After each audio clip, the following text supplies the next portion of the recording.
Welcome to the Park Crimp difference. This video will help familiarize you with one of the most durable, easy-to-use crimping machines available anywhere. A machine that delivers a precise, tough-gripping metal-to-metal crimp every time. No matter which Park Crimp machine you have, they all have several characteristics in common. First, you don't have to skive the hose, that is, remove its rubber cover, to install a Park Crimp fitting. That's because the metal teeth of the fitting penetrate the hose cover, gripping directly on the hose reinforcement. However, you do need to make sure you're using only the products found in Parker product catalogs when you use a Park Crimp machine. The fittings, for example, are of one-piece construction and specially designed for Parker no-skive hose. Another great feature is the Park Crimp dies. They're unitized, so there are no loose dies to mismatch or install incorrectly, and that makes them easier to handle when you pick them up in a circle. Our dies also have a unique design feature called the Park-Align system. This automatically ensures the proper positioning of the fitting in the dies for a uniform crimp time after time. And finally, you'll see the dies are color-coded according to hose size to avoid confusion and save time during setup. On your crimper, you'll find a decal. Although your decal may look slightly different, they all show which die color corresponds to which hose size. The same decal also indicates which fitting series and die ring or spacer plate to use. Either the die ring or spacer plate goes between the pusher and die set and determines the length of the downstroke and subsequently the crimp diameter. The same decal also shows you proper crimp diameters. You'll also find information about stainless steel fittings. Besides the decal on the machine, you'll find all the information you'll need in the 4400 and 4480 catalogs, as well as the technical manuals included with this machine. For example, that's where you'll find installation information and electrical requirements. Also, information on whether 12-volt, air hydraulic, hand pump, or other power units are available for your particular crimper. When it comes to operating and maintaining your Park Crimp machine, here are 8 simple tips. Number 1. Only use the hose, fitting products, and product combinations shown in Parker catalogs. 2. Keep your dies and die bowl clean. 3. To prevent wear of the die cavity in the base plate, frequently coat it lightly with high-pressure grease. 4. Always cut hose the safe way. Wear safety glasses. Use the adjustable pins on the saw to bend the hose and reduce friction.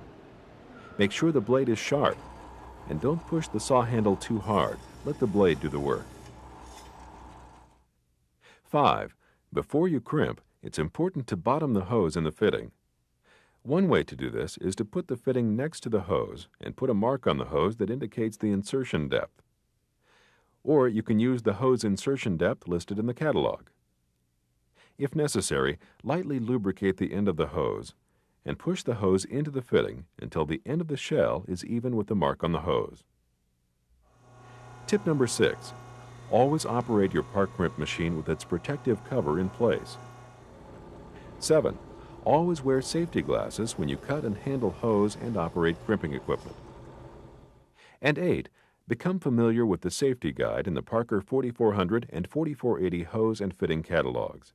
If you need a copy of the safety guide, call 1-800-C-PARKER and request a copy of Bulletin Number 4400B1. In the next section, you'll learn more about your specific Park Crimp machine.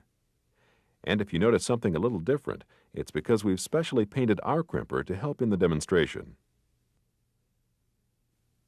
The crimping machine you're about to see in action is called the Super Crimp. The Super Crimp is capable of handling a variety of hoses, including textile, 1- and 2-wire braid hose, and SAE 100R4 suction return hose through -32 or 2 inches.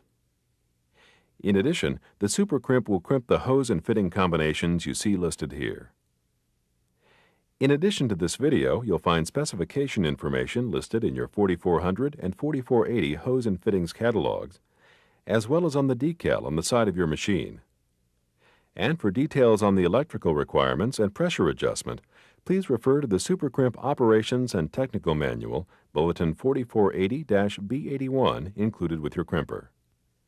Because the Super Crimp is designed to handle larger size hose, it comes with several sets of color-coded dies. The dies can handle from 43 series fittings on up to 79 series fittings. Unlike the other dies, the larger dies, because of their greater weight, are in two pieces for convenience in handling. The Super Crimp also comes with an adapter bowl for the smaller dies. To use the larger dies, take the adapter bowl out. You can't make a mistake because the larger sizes won't fit with the bowl, and smaller dies fall through without the bowl. First, choose the type and size of hose you require for your application. Then select the proper series, size, and configuration of the fittings required for each end of the hose. Next, to determine the proper length of the hose, you first need to know the cutoff allowance of your fittings. There are two ways you can do this. One is what you see here, to measure the B dimension of each fitting. The other way is to refer to the 4400 or 4480 hose and fittings catalog using the part number on the shell for identification. Then subtract your cutoff allowances from the desired overall length of your assembly. Let's say, for example, your overall assembly length should be 64 inches. You found that one fitting's cutoff allowance is 1 inch. The other one's allowance is 1.5 inches. So you subtract the total 2.5 inches from the overall 64 inches and see that you must cut your hose to be 61.5 inches in length. The next step is to make sure you bottom the hose in the fitting, and as you remember, that means marking the hose, using a little oil if needed to make the fitting go on easier, and pushing the hose all the way up to the mark. Next, refer to the machine decal to select the right dies. Since this job calls for half-inch hose, the blue dies are the right ones to use. While you're there, also check if the spacer ring or spacer plate is needed. Put the adapter bowl in place. Then drop the dies in the Super Crimp's adapter bowl in a way that leaves the gap in front. That makes it easier to remove a bent stem fitting. With the Super Crimp, the silver die ring is in two pieces, with the back piece attached to the pusher. This makes it easier when you're working with some of the larger size fittings. Now insert the hose assembly from the bottom.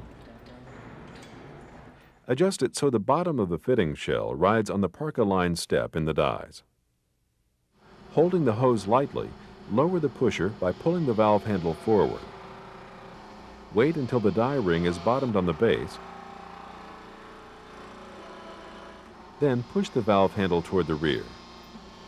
The pusher will retract, enabling the die separator to open the dies. Then remove the assembly. It's a good idea to check the crimp diameter for each type and size of crimp.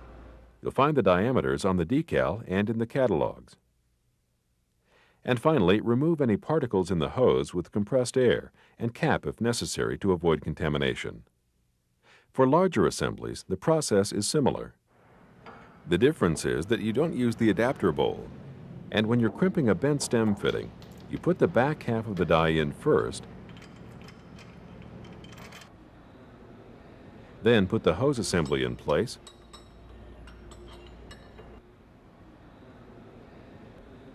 then the front half of the die.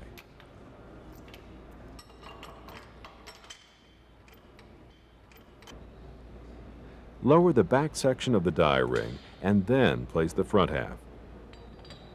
The rest of the process is the same. Holding the hose lightly, lower the pusher by pulling the valve handle forward. Wait until the die ring is bottomed on the base. Then push the valve handle toward the rear. The pusher will retract, enabling the die separator to open the dies. Then remove the assembly.